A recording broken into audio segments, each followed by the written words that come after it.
వాళ్ళిద్దరు కొట్టుకునేది కాసేపు ఇందాం. బోర్ కొడుతుంది. వాళ్ళిద్దరు కొట్టుకునేది కాసేపు ఇందామంటారు.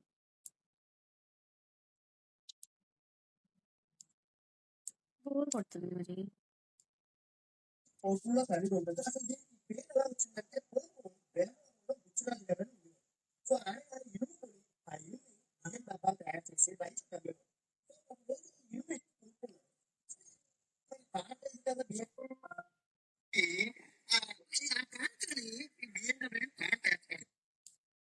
ఇది అభిమేషన్ వినలేనులే.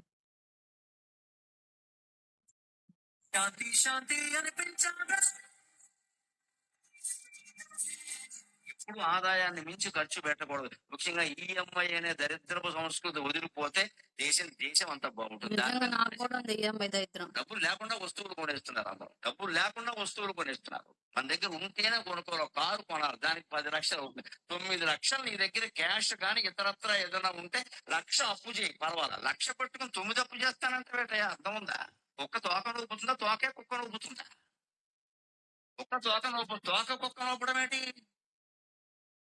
అప్పుడు కుక్క సరిగ్గా నడుస్తుందా? కుక్క ఊపినట్టు తోక ఊగారు, తోక ఊపినట్టు కుక్క నడుస్తుందా? అంటే కుక్కలతో సమానం అందరూ.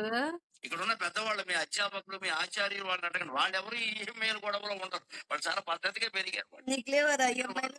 1000 రూపాయలు 2,000 జీతంలో ఉద్యోగాల్లో చేరారు. వాడు పొదుపు తెలుసు. అందుకని ఎప్పుడు సగం ఖర్చు పెట్టుకోవాలి, మిగిలిన సగంలో సగం ఖర్చుకోవాలి. ఆ మిగిలిన సగం మన భారతీయ సంస్కృతి చెబుతున్నాం.